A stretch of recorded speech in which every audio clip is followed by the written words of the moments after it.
I really don't want you at the wedding.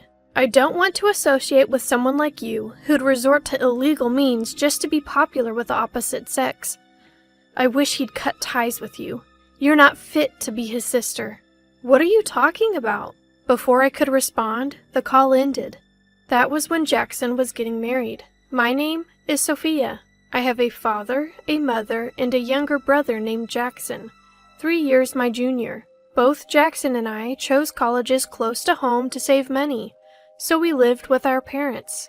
I went to a less prestigious college, while Jackson went to a top-ranked one. We continued to live at home even after graduation, choosing jobs nearby. But now, I'm unemployed. My recent company laid off about 100 employees, and I was one of them. I was in a good position in the company, so I never saw it coming. It's been about 2 months since I lost my job, but I have some savings. I'm taking my time looking for another job. Jackson, on the other hand, recently got engaged to his girlfriend and is living a charmed life. He's doing well. He earns a good salary, and he even gives money for rent and food to our mom. Mom once tried to refuse his money, saying, "You don't have to," but Jackson insisted. "Think of it as paying back for all you've done for me." He's such a good brother. We used to fight a lot when we were kids, but since middle school, he's been bigger and stronger, so we stopped fighting. In fact, he even looked up to me when I helped him with his studies. Well, now he's surpassed me in knowledge. As for Dad, he and Mom have been running a dessert shop for a long time. It doesn't make much, but Dad used to work for a big company, so they have a good amount of savings. "Seeing our customers smile is what keeps me going," he says, working enthusiastically at the shop every day. One day, as the 4 of us were having dinner, Jackson said, "I'm thinking of getting married." The 3 of us stopped eating, and Mom was the first to speak. "Oh my, that's wonderful news! When can we expect a grandchild?" "Don't rush things, Mom, and remember, I get to hold the baby first. No objections allowed." Both were clearly thrilled. I was happy for Jackson's happiness too. A few months later, as the wedding preparations were in full swing, my phone rang. It was an unfamiliar number. I answered. "Hello? Is this the sister-in-law? I'm Lily, the one getting married to Jackson. Nice to meet you." Apparently, Jackson asked for my number and called me. I had seen her picture before, and she was stunning. I wondered where they met. "Nice to meet you. I'm Sophia, Jackson's sister. What can I do for you?" "I really don't want you at the wedding. Someone with your low education willing to use illegal means to be popular with the opposite sex? I don't want to associate with you. I wish he'd cut ties with you. You're not fit to be his sister," she responded cryptically. "What do you mean by that?" Before I could answer, she hung up. What was that all about? Did I do something wrong? I pondered for about an hour but couldn't think of anything. And why would I? I had never met her before. Yet, she called out of the blue with such a strange request. Isn't it normal for all family members to attend a wedding? Or is this some new wedding trend I'm unaware of? I decided to wait for Jackson to return home and ask him about it. But Jackson didn't come home that day. Apparently, he had decided to live with his fiancée before the wedding to ensure a smooth start to their married life. When I told Mom about what Lily had said, both she and Dad were furious. "What is she thinking? A wedding without family? That's ridiculous." "Absolutely." I wasn't angry at the time. I wondered if I had unknowingly done something, or if Lily had been fed false information about me.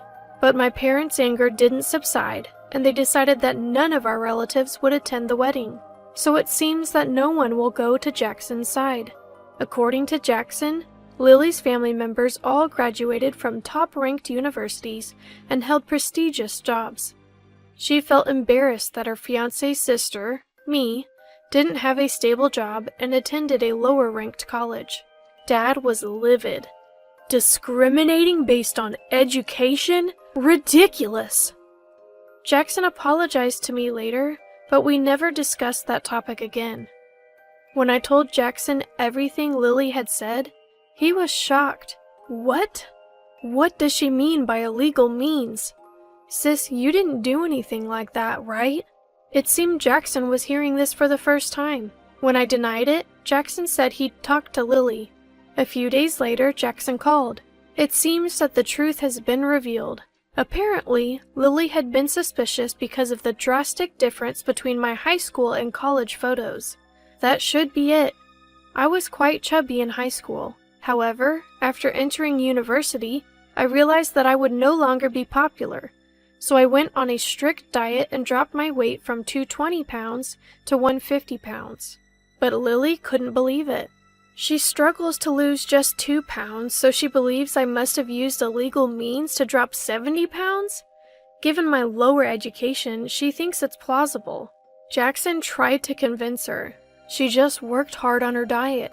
But Lily wouldn't listen. Even worse, both Lily's father and mother believed her and insisted I shouldn't attend the wedding. I was so taken aback by this that I was at a loss for words. I decided, with my parents' agreement, not to attend the wedding. A few days later, Lily called again. "Sister-in-law, you're the worst! Because of what you told me, we were humiliated." "What? I didn't do anything. I just chose not to attend. I just didn't attend the wedding." The next day, Jackson called to apologize for Lily's behavior. "You let Lily walk all over you," I warned. Jackson replied, "I'm sorry, but I can't stand up to her." Apparently, one of Lily's relatives is a major client of Jackson's company. His career and future promotions hinge on staying in this person's good graces. If he upsets them, the business deal could be canceled, and Jackson could lose his job. I was more concerned about Jackson's situation and told him not to worry about it.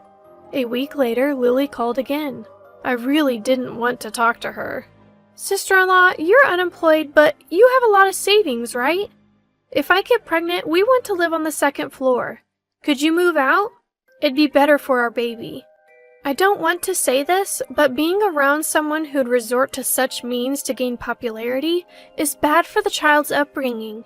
Indeed, my parents live on the first floor and I have a room on the second. She wanted to use my room for their unborn child. Without hesitation, I declined. "That's not possible. Goodbye." And I hung up. Although I haven't found a new job yet, I've been making money through Forex trading using my savings, and I contribute more to the household expenses than Jackson does. I was content living with my parents, and I had no plans to marry anytime soon. But I was worried that refusing Lily might affect Jackson's career. The next day, Dad was furious. "Why did you refuse to live with them? It's just living together. I always dreamed of living with my grandchild. Are you trying to take that dream away from me?" Dad's face is red and angry. I explained everything Lily had said. Dad calmed down. "So, they want to kick you out and take over the second floor because you're bad for the baby's upbringing? Unbelievable. But if things continued this way, Jackson would always be under Lily's thumb. That's why Lily always calls me directly, not my mom." I told Mom, "I'll move out. It should solve everything. Besides, they won't live here forever. Jackson always talked about living in a beautiful, spacious house." Dad was silent for a while, but then said, "All right," and hung up. A few days later, I moved out to live on my own. Soon after, Jackson and Lily moved into my parents' house. Lily began preparing 2 rooms, one for their baby and another as their bedroom. Half a year passed. Mom called me. Since they moved in, they haven't paid any living expenses or rent. But I can't believe Jackson would do that. I think Lily might be stopping him. Why do you think that? Well, Lily doesn't cook at all, uses the bathroom whenever she wants, and keeps the heater on all winter. The electric bill is sky high. She keeps saying she's about to give birth, but her belly isn't getting any bigger. Apparently, Mom was doing all the housework, including cooking. The next day, I called Jackson. "Jackson, how's living with Mom?" "It's fine. Lily seems to be getting along with Mom. I'm hardly home, but the laundry's always done and the room's clean. Make sure you thank Mom, okay?" "Thank her?" "She's doing everything. Laundry, cooking, cleaning. And I heard you're not even paying living expenses or rent. You should at least cover that. What? Lily told me she's doing everything. I give the rent to Lily every week. Are you saying she's not doing anything? It seemed Jackson was clueless. A few days later, Jackson invited everyone for dinner at their place. Mom made lots of pizza, my favorite. It seemed Lily was helping, but Mom told me she was just doing it reluctantly because her relatives and parents were coming. The doorbell rang. It was Lily's parents. As we all sat down, Mom said, "I hope you enjoy the meal, even if it's nothing special. It all looks delicious, doesn't it, dear?" "Yes, it does." Lily's parents complimented the food, making Mom blush. Suddenly, Jackson raised his voice. "Before we start eating, can I say something?" He turned to Lily. "You haven't been paying the rent I gave you to give Mom, have you? And what exactly have you been helping Mom with?" "What? Money? What are you talking about?" Lily looked panicked, glancing at everyone. "You told my sister to leave, didn't you? So we could move in. What were you thinking?" I always thought Jackson was quiet and focused on his career, but this was different. He seemed serious. Lily, flustered, said, "It's your family home. Why should we pay rent? It's not even a mansion, and I do the cleaning." "The one actually cleaning is my mom. And where did the rent money I gave you go?" "Not just the rent, you didn't give her the living expenses either." "What did you spend that money on?" Turns out, Lily had been enjoying fancy French restaurants with that money. And she'd been treating her friends, too. Lily's parents both turned red and apologized. They didn't know the real reason I didn't attend the wedding or why Lily was so keen on moving in. "It's our fault for raising such a daughter. We're truly sorry." Then Jackson turned to Lily's mother and father. "I'm considering a divorce. Please think about it." Lily burst into tears. Lily's mother pleaded, "Please don't do that, I beg you," and deeply apologized to Jackson. My parents and I were shocked and looked at Jackson. But Jackson didn't stop. He turned to me and said, "Sis, I'm truly sorry. We'll move out, so please come back here. I've been weak and let things slide, but I realize I was wrong. I'm so sorry." Jackson said this with tears in his eyes. "You don't need to apologize. It's not your fault. But are you serious about the divorce?" Jackson, with a serious look, replied, "I am. Marrying her was a mistake from the start. She was overly concerned about educational backgrounds and even told you not to come to our wedding. She lied about expecting a baby, kicked you out to live in our family home, and pocketed the rent. Shame on her." Jackson shouted at Lily. Lily cried even louder. The food had gone cold. What a waste. "We'll take our daughter and leave now." With her head down, Lily left with her parents. Lily's father pleaded with Jackson to reconsider, but Jackson firmly refused. In the end, Jackson divorced the following week. I could have moved back to my family home as Jackson suggested, but I didn't. Living alone had its perks. Instead, I urged Jackson to return, and he did. Fortunately, Jackson's career wasn't affected. In fact, he was asked to keep the matter private to avoid family embarrassment. 6 months later, Jackson left his job to start a new business using his expertise. "I'll turn our family's dessert shop into a top-tier company." He was enthusiastic, but Dad seemed a bit puzzled, saying, "It's fine the way it is now." As for me, I found a new job and a boyfriend. I plan to introduce him to my parents and Jackson soon. He's quite nervous. While marriage is still a ways off, I vowed to myself never to become a wife like Lily.